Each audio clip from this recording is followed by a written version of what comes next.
அனைவருக்கும் வணக்கம். நம்ம டெய்லியும் prelims and mains point of வியூல 5 கொஸ்டின்ஸ் கரண்ட் அஃபேர்ஸ்ல இருந்து பார்க்கிறோம். இன்னைக்கு என்ன கொஸ்டின்ஸ் இருக்கு அப்படிங்கிறத பார்ப்போம். First one, India's first dugong conservation reserve is located in அப்படின்னு சொல்லி கேட்டிருக்காங்க. இந்தியாவின் முதல் டுகோங் பாதுகாப்பு காப்பகம் எங்க இருக்கு அப்படின்னு சொல்லி பார்த்தீங்கன்னா பாக்பேல தான் இருக்கு. சரியா?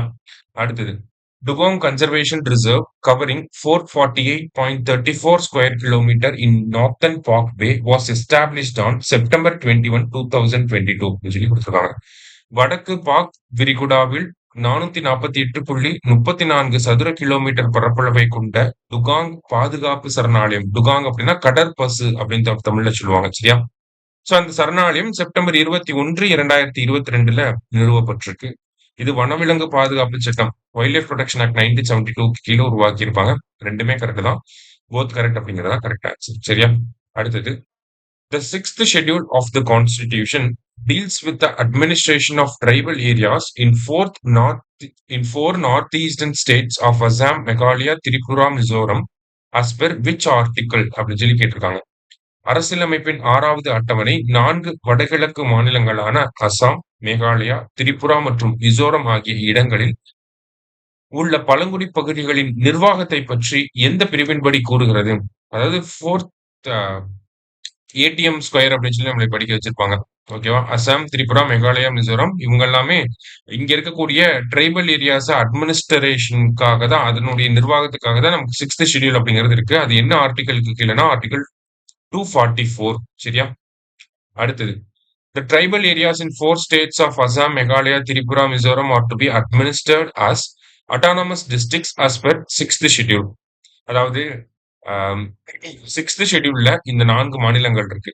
இந்த 4 மாநிலங்கள் இருக்கக்கூடிய ட்ரைபல் ஏரியாஸ அட்டானமஸ் டிஸ்ட்ரிக்ட் கவுன்சில் மூலியமா தான் நிர்வாகம் செய்யணும். சரிங்களா? அததான் நமக்கு 6வது அட்டவணை சொல்லுது. ஆர்டிகல் 244 அதான் சொல்லப்பட்டிருக்கு. சரியா? சோ அந்த வகையில பாக்குறப்ப இந்த 4 மாநிலங்களை சேர்த்து இருக்கக்கூடிய ட்ரைபல் ஏரியாஸ்ல அட்டானமஸ் டிஸ்ட்ரிக்ட் கவுன்சில் அப்படிங்கறது உருவாக்கி இருப்பாங்க. மொத்தம் எத்தனை இருக்கு அப்படின்னு சொல்லி பாத்தீங்கன்னா 10 அட்டானமஸ் டிஸ்ட்ரிக்ட் கவுன்சில் அப்படிங்கிறது இருக்கு. சோ போத் கரெக்ட் அப்படிங்கறதா நமக்கு கரெக்ட் ஆன்சர். சரியா? லாஸ்டா, Xavier S Thaninayagam, also known as Thaninayagam Adigal, was a pioneering Tamil scholar from Sri Lanka who devoted his life to elevate Tamil's global stature. Tamil மொழியோட வளர்ச்சிக்காக இலங்கையிலிருந்து வந்த இந்த சேவியர் தனிநாயகம் இருக்காரு இல்லையா? சோ அவர் ஒரு முக்கியமான பங்காற்றி இருக்காரு அப்படின்னு சொல்லி சொல்றாங்க.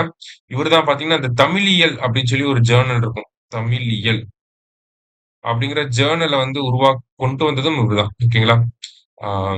தமிழியல் அப்படிங்கிற ஜேர்னல் அப்படின்ற பேர் கேட்டாலும் அது சேவியர் எஸ் தனிநாயகம் அல்லது தனிநாயகம் அடிகளார் தான் வருவாங்க தமிழியல் ஜேர்னலுக்கும். இன்னொரு டேட்டா என்ன அப்படின்னு சொல்லி பாத்தீங்கன்னா, he was one of the founders of International Association for Tamil Research. Tamil ஆராய்ச்சி சங்கத்தினுடைய நிறுவனர்கள்ல ஒருத்தரா இருந்திருக்காரு. 1964ல அந்த international association for Tamil research அப்படிங்கிறது உருவாக்கப்படும். சரியா? சோ போத் கரெக்ட் அப்படிங்கிறது கரெக்ட் ஆன்சர். இனி 5 கொஸ்டின்ஸ் பார்த்திருக்கோம்.